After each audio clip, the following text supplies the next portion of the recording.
Let's go to our second marquee game. Kansas at BYU. BYU still undefeated, in control of their college football playoff destiny.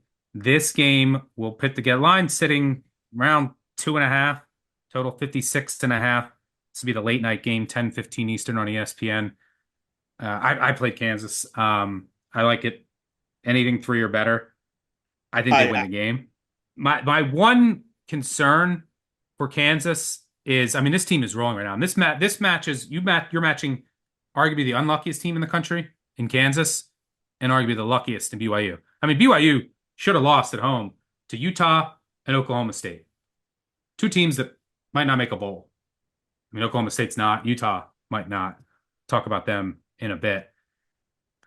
And Kansas, if you a couple bounces go the other way for each of these teams, Kansas could be in first place in the Big 12 or playing for a spot in the title game. And BYU could have a couple losses and be completely out of it. But sometimes that's the way the ball bounces.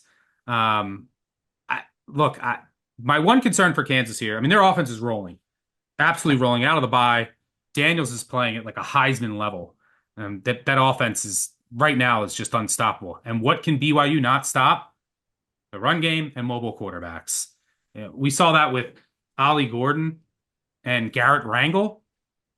What do you think Jalen Daniels and a really good backfield of Kansas is going to do? And then that's going to set up everything downfield. The run D is bad, but BYU, I know they're a little better with LJ Martin. It's not a great rushing team. They're not overly efficient. You're going to be relying on Retzlaff to chuck the ball here.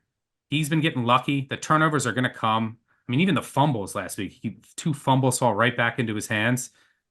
And you're going to be throwing at two really good corners, Mello Dotson and Kobe Bryant, who Kobe Bryant will get drafted. I think they're going to force him into a mistake or two. And just to go back to the luck, I mean, you look at these records, BYU 9-0. Well, they're 4-0 in one possession games. They also had a ridiculous win over Kansas State where they had like four non-offensive touchdowns. Kansas 0-5 in one possession games. So I think this is a really good matchup for Kansas. Mentioned their rushing attack. They're sixth in EPA per rush. BYU, their defense, 106th in that department. So really good matchup. This Kansas team is rolling. And they're motivated. Obviously, be motivated this game. Win out, go to a bowl. They're well coached. Big coaching advantage here. The turnovers are coming for Retzlaff. He has 18 touchdowns with 7 interceptions, but a 1-to-1 big time throw to turnover worthy play ratio. BYU plus 10 turnover margin on the year. They've recovered 70% of their fumbles. They're also 16 of 20 on fourth downs. Like the regression is coming. Sataki, for what it's worth, as a field goal favorite or more, he's 8-15 against the spread at home, 0-9 over his past nine. My one concern for Kansas is I don't think Bryce Cabledew, their stud left tackle, is going to play. Got hurt at the end of last game. Calvin Clemens, he does have some experience, but he's nowhere close to the caliber of Cabledew. I don't know if he's definitely out, but I would assume he is. BYU starting right tackle, Braden Keim, he got hurt late against Utah, so that's something worth monitoring. And BYU could potentially get their center back, and Connor Pay has missed the past few. He was on the depth chart this week. So the offensive line injury news could work against Kansas, but I still like the Jayhawks. I think they get this done, and wouldn't be shocked if they beat Colorado at home next week too. I'll probably be on them there. This is a team I'm riding, ride or die through the end of the season. So you're not Kansas State, Iowa State, even some of the other teams. You're not done yet. This Big 12 race is not over. And that's because Kansas has a say, and Colorado loses every imaginable tiebreaker because their strength of schedule inside the conference is a joke. So they lose every tiebreaker possible. So Colorado needs to win out. And BYU, by the way, if they go to Arizona State. If they lose two games, they're conference schedule's a joke. They lose all the tiebreakers too.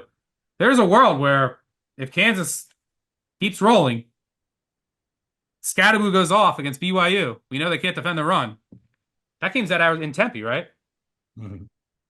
There's a chance we end up with Iowa State, Kansas State in the Big 12 title. That's not out of the realm of possibility. I like Kansas here. Anything you want to add?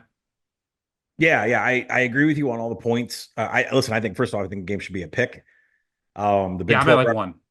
yeah, the Big 12 referees have a decision to make here Oh because God, I forgot. I didn't even mention that. yeah, I mean, you can keep BYU undefeated, or you can help Kansas out and get another team in your conference to a bowl, right? I mean, Kansas has to get to 6 wins here. Their backs are against the wall. So who are the Big 12 refs going to side with? We'll have to see after what happened in Lubbock last week and what happened in Provo. So we'll see. The ground attack has produced a 67% success rate, 4 explosives and minimal stuffs against the Iowa State defense last week for Kansas. Devin Neal and Jalen Daniels are just electric on the ground, like you said. They're Isn't it also really impressive what they did against Houston? yeah, Like and Houston's hot. Houston's defense, and I mean Houston's been they win every game as double-digit dogs. But they destroyed Houston. Houston's defense is really good. Yeah, and you were mentioning maybe a possible injury that could affect Kansas on the offensive line. I would combat that and say that BYU defensively is outside the top 90 in line yards and pass rush. So whether it's pass or run for Kansas, I don't know if BYU can expose that. We'll see. But what we do know is that Kansas is up to third in line yards in the country, which means the offensive line is doing great work in building holes for both Neal and Daniels and finishing drives. Listen, I don't know. Maybe we reassess Andy Kotelnicki and what we think of him. Right now, they're fourth in the country in offensive finishing drives. They average 5 points, and they've had 49 trips um, into scoring territory past the 40-yard line against opponents. So Kansas is really lighting it up in a lot of aspects. The BYU defense has allowed Utah a 60% success rate on the ground over 30 rushing attempts. That tells you how the BYU is not ready for this Kansas attack on the ground. And then you look at Brandon Rose. I mean, Brandon Rose ended with 55 yards on the ground. The freshman quarterback for Utah was a threat against this BYU rush defense. I mean, that complimented Micah Bernard, who averaged 4.5 yards per carry for Utah. So Kansas should absolutely feast here if you got props. I would certainly say something for Jalen Daniels and Devin Neal. And then the BYU offense has been based on pass explosives. They've been about mid FBS and efficiency. So what you're looking for Kansas is maybe stop the explosives. I'm not sure they can. They're 70th in defense and pass EPA. Opponents have been able to get deep on them, but Retzlaff is not accurate whatsoever. I wish I had something for the Kansas secondary to say that they're going to be able to stop this madness Retzlaff passing where it's all over the place, but they're 95th in created contested catches. So I do They're think going to get I think they're going to get an overdue mistake or two. I mean, they do have two good there's a ton of talented over corners. one or two. What are you talking Like about? Brian and Dotson, they can get a pick here.